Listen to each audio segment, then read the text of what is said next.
सुप्रभात बच्चों। आज हम कक्षा 8 में पाठ कारक पढ़ेंगे। कारक क्या होते हैं, इसके कितने भेद होते हैं, ये हम पढ़ेंगे। बच्चों, आपने पहले की क्लास में ये पढ़ रखे हैं। अब हम आज वापस से इनका दोहरान करते हैं। देखिए बच्चों, कारक किसे कहते हैं? संख्या या सर्वनाम का वाक्य में प्रयुक्त अन्य शब्दों अथवा क्रिया से जो संबंध होता है उसे कारक कहते हैं। जैसे राम ने मोहन को मारा। अब इसकी जगह अगर मैं वाक्य बोलूं राम मोहन मारा, समझ में नहीं आएगा, तो ने और को जो ये चिन्ह है वो कारक है। इस संबंध को प्रकट करने के लिए जो शब्द प्रयोग किए जाते हैं, जैसे ने और को, ये जो शब्द हैं इन्हीं को हम परसर्ग कहते हैं। इन्हें संस्कृत में विभक्ति भी कहते हैं। कारक चिन्ह और विभक्ति और परसर्ग तीनों एक ही चीज है। अब आगे देखिए, कारक के 8 भेद हैं। कौन कौन से हैं? कर्ता कारक, कर्म कारक, करण कारक, संप्रदान कारक, अपादान कारक, संबंध कारक, अधिकरण कारक और संबोधन कारक। बच्चों, इनके चिन्ह भी हैं। कर्ता ने, कर्ता कारक का चिन्ह है ने। कर्म को, कर्म का चिन्ह है को। करण से, के द्वारा। संप्रदान को अथवा के लिए। अपादान से अलग होना। अब यहाँ पर भी से आया और यहाँ पर भी से आया है, लेकिन यहाँ से के द्वारा यानी किसी की मदद से, और अपादान में जो से है उसका मतलब है अलग होना। अभी बच्चों मैं आगे आपको और बताऊंगी। संबंध कारक, संबंध कारक का मतलब होता है, इसका चिन्ह होता है कि ये दूसरों से संबंध प्रकट करता है। जैसे का, के, की, रा, रे, री, ये इसके चिन्ह हैं। अगला है अधिकरण कारक। अधिकरण कारक के चिन्ह है में और पर। संबोधन कारक के चिन्ह है हे, ओ, अरे। अब जो हम इनका गहराई से अध्ययन करते हैं। कर्ता कारक, कर्ता कारक वो होता है जिसमें वाक्य में कार्य करने वाले के बारे में बताया गया हो। वाक्य में ऐसे संज्ञा शब्द जो उस क्रिया को कर रहे हैं, जैसे राम ने पत्र पढ़ा। अब यहाँ पढ़ने का काम किसने किया? राम ने। दूसरा है कर्म कारक। कर्म का चिन्ह है को, कि जो कर्ता काम कर रहा है, जो क्रिया कर रहा है, उसका फल किस पे पड़ रहा है, मतलब किस पे असर हो रहा है। जैसे राम ने पत्र पढ़ा, तो पढ़ा क्रिया थी और राम करता था, लेकिन किस पे असर हुआ? पत्र पे। पत्र उसका कर्म होगा। इसी तरह करण कारक। करण कारक में किन शब्दों द्वारा, जिस साधन द्वारा कर्ता कार्य करता है उसे करण कारक कहते हैं। जैसे सीता चाकू से फल काटती है। अब यहाँ देखिए बच्चों, सीता चाकू से, किससे फल काट रही है? चाकू से, अर्थात वो जिसकी मदद से काम कर रही है वह करण कारक है।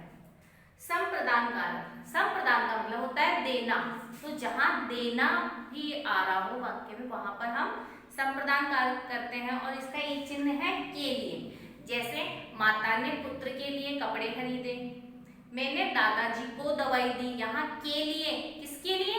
पुत्र के लिए। तो कर्ता किसके लिए काम करता है, वही संप्रदान कारक होता है। अपादान कारक। अपादान कारक का चिन्ह है से और अलग होना। जैसे पेड़ से पत्ता गिरा, टेबल से पेन गिरा, बच्चा साइकिल से गिरा। तो जहां अलग होना आ रहा हो कि कर्ता या कोई भी वस्तु अपनी सतह से अलग हो रही हो, वहां पर अपादान कारक होता है। संबंध कारक। संज्ञा या सर्वनाम का वाक्य में प्रयुक्त अन्य शब्दों से जो संबंध बताए। जैसे वह मेरे चाचा का लड़का है। किसका? चाचा का। वह मेरी दादी जी है। किसकी? तो यहाँ रारेली आया, तो यहाँ इसमें कारक चिन्ह प्रयुक्त होते हैं काके की और रारेली। 60वां कारक है अधिकरण कारक। अधिकरण कारक का चिन्ह होता है में और पर। में जिसके अंदर काम किया जा रहा हो, और पर जिस सतह पर काम किया जा रहा हो। जैसे मेज पर पुस्तक पड़ी है। पुस्तक कहाँ पड़ी है? मेज पर। और इसी तरह बच्चे कक्षा में हैं, तो वहां पर किसके अंदर है? वहां में आएगा। तो यहाँ पर में और पर इसके कारक चिन्ह होते हैं। संबोधन कारक। संबोधन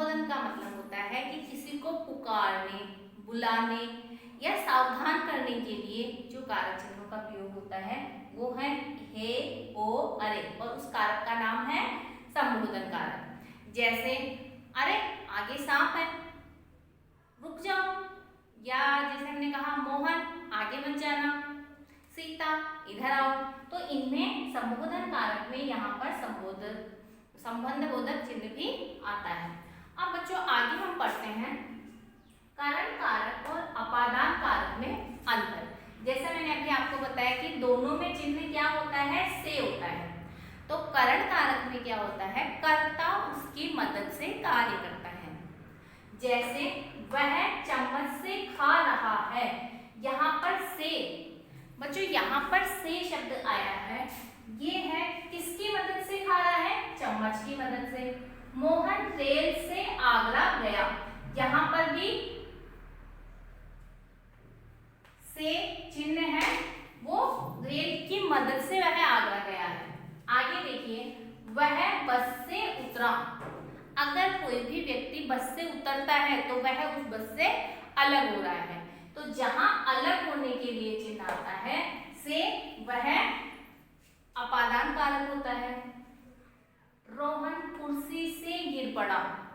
बच्चा कुर्सी पे, जो भी रोहन था वह कुर्सी पे बैठा था और कुर्सी से गिरा, तो यानी वह कुर्सी से अलग हो गया। तो यहाँ पर भी से चिन्ह किसके लिए आ रहा है, अलग होने के लिए। तो यहाँ से अलग होने के लिए आ रहा है तो अपादान कारक है, और यहाँ से मदद करने के लिए आ रहा है, इसकी सहायता से काम हो रहा है, तो वह करण कारक है। अब अगला है कर्म कारक और संप्रदान कारक में अंतर। कर्म कारक में क्या होता है कि चिन्ह दोनों में ही हो आते हैं, लेकिन जिसके ऊपर क्रिया का फल पड़ता है। अब यहाँ देखिए, राम ने हरि को डांटा। इसे मूल कौन है, कर्ता तो राम है, क्रिया क्या है, डांटा। डांटने का असर किस पर हो रहा है, हरि पर। तो जो क्रिया हो रही है उसका फल जिस पे पड़ रहा है वहां पर अगर आता है तो उसे कर्म कारक कहते हैं। इसी तरह शिल्पा ने सबको गाना सुनाया। शिल्पा करता है, उसने काम क्या किया, गाना सुनाने का। अब इसका असर किस पे पड़ रहा है, सबको। किसको सुनाया, सबको। तो जहां पर क्रिया का फल पड़ता हो, कर्ता जो क्रिया कर रहा है उसका फल जिस पे पड़ रहा हो उसे कर्म कारक कहते हैं। आगे देखिए बच्चों, इसमें वहां पढ़ने को बहुत सी पुस्तकें हैं। पुस्तकें किस लिए हैं, पढ़ने के लिए है। तो के लिए अर्थ निकल रहा है, जबकि कारक चिन्ह को है। तो हमें वाक्य पढ़कर पहचानना है कि वह किस भावार्थ में कहा गया है। पिता ने पुत्र को 100 रुपए दिए। पिता ने दिए, एक तो मैंने बताया जहां देना आता है वहां पर संप्रदान होता है। अब किसके लिए दिए, वो पुत्र के लिए ही दिए, तो यहाँ पर भाव इसका के लिए निकल रहा है। तो बच्चों इस तरह से जहां पर हो वहां संप्रदान कारक होता है। अच्छा बच्चों, अब आपको कारक समझ में आ गए होंगे। आप पाठ्य पुस्तक में दिए गए कारक संबंधी प्रश्नोत्तर अपनी कॉपी में करेंगे, और जो ब्लैक बोर्ड पे नोट्स दिए गए हैं उन्हें भी अपनी कॉपी में करेंगे। धन्यवाद।